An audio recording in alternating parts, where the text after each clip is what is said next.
नमस्कार, मैं हूं रत्ना और आप देख रहे हैं सी न्यूज़ भारत। आइए करते इस खबर की और खबर नासिक से है, जहां चांदवड़ में Republican Party of India Athawale के नेतृत्व में नगर परिषद के खिलाफ दोपहर 1 बजे भव्य मोर्चा निकाला गया। नासिक जिला उपाध्यक्ष राजा भाव आहिरे के नेतृत्व में हजारों महिलाएं और पुरुष शामिल हुए। मोर्चा चांदवड़ कृषि उत्पन्न बाजार समिति से शुरू होकर सोमवार पेट मेन रोड, शिवाजी चौक, श्री राम रोड होते हुए नगर परिषद कार्यालय तक पहुंचा। प्रदर्शनकारियों ने सड़क पर बैठकर जोरदार नारेबाजी की, जिससे यातायात बाधित हो गया। प्रदर्शनकारियों ने आरोप लगाया कि 2018 में प्रधानमंत्री आवास योजना के तहत गरीबों से 500 रुपए की पावती काटी गई, लेकिन आज तक किसी को घर नहीं मिला।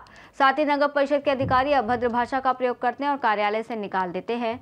राजा भाव आहिरे ने चेतावनी दी कि यदि जल्द घरकुल की मंजूरी नहीं दी गई और घर नहीं मिले तो आमरण अनशन किया जाएगा। प्रदर्शनकारियों ने मांग की कि 2018 में घर तोड़वाए गए लोगों को तत्काल घर दिए जाएं, 500 रुपए वापस किए जाएं, पात्र लाभार्थियों को 6 से 7 लाख रुपए की सहायता मिले, अटके चेक की राशि जारी हो, अतिक्रमित जमीन वालों को इनके मालिकी हक मिले और MHADA मॉडल पर बहुमंजिला इमारतें बने। नगर परिषद के बांधकाम अभियंता भालचंद क्षीरसागर को निवेदन दिया गया है, जिन्होंने 1 माह में प्रस्ताव भेजने का आश्वासन दिया। फिलहाल अनशन स्थगित किया गया है, लेकिन चेतावनी दी गई है कि 1 माह में ठोस कदम नहीं हुए तो आंदोलन तेज होगा। इस मामले की जानकारी मुख्यमंत्री, गृह मंत्री, विधायक डॉक्टर राहुल आहेर, जिलाधिकारी और तहसील कार्यालय को भी भेजी गई है।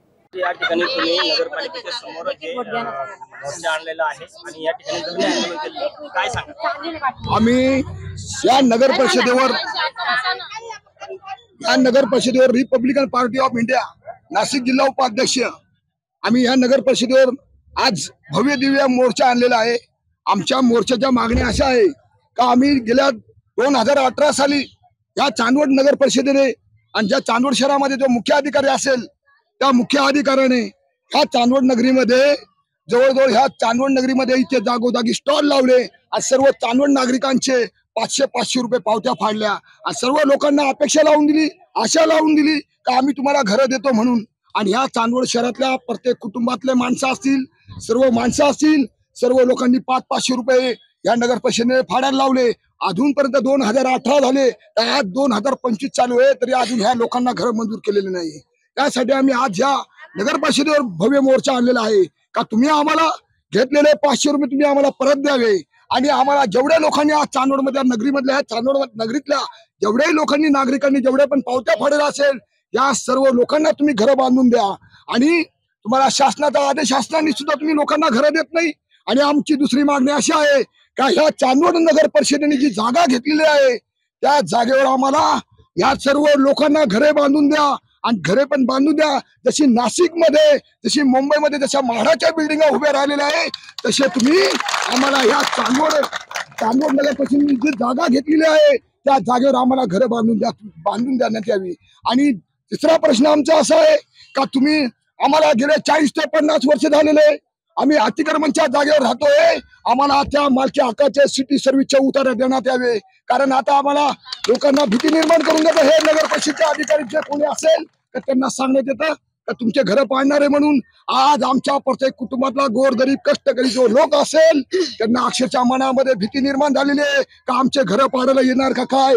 तर आम्ही 2018 मध्ये पण निवेदन दिलेले ना, 2025 मध्ये पण निवेदन देत आहोत का आम्हाला तुम्ही जेवढे पण घरकुलवाले असतील, जेवढे पण अतिक्रमणामध्ये 40 ते 50 वर्षापासून आम्ही राहतोय त्या जागेवर आम्हाला मालकी हक्काचे सिटी सर्व्हिसचे उतारे द्या आणि आम्हाला सर्व लोकांना घरे बांधून द्या तुम्ही। एवढे तर आमच्या मागण्या आहे। आणि ह्या लोकांनी मुख्य अधिकाऱ्याने त्या काळामध्ये तुम्हाला सांगितलं, इंजिनियर फिरवले गावागावामध्ये, शहरामध्ये, आमच्या वाड गल्ल्यांमध्ये का तुम्हाला आम्ही घरं बांधून देतो। आजपर्यंत आम्हाला घरं बांधून देण्यात आलेले नाही। तिथे का चालू घरं तोडायला लावले ह्या लोकांनी आणि त्यांचे चेक सुद्धा अडवून ठेवलेले या लोकांनी। तर लवकरात लवकर तुम्ही आमच्या मागण्या पूर्ण करा।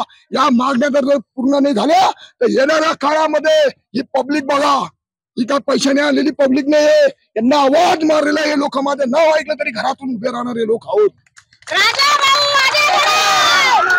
नासिक से सी न्यूज़ संवाददाता संजय जाधव की रिपोर्ट। प्रदर्शनकारियों का संघर्ष जारी है और प्रशासन से तत्काल समाधान की उम्मीद है। आने वाले दिनों में इस मुद्दे पर गतिविधियां और तेज हो सकती हैं यदि मांगे पूरी नहीं हुई। फिलहाल इस रिपोर्ट में बस इतना ही। देश और दुनिया की तमाम बड़ी खबरों के लिए आप देखते रहिए सी न्यूज़ भारत।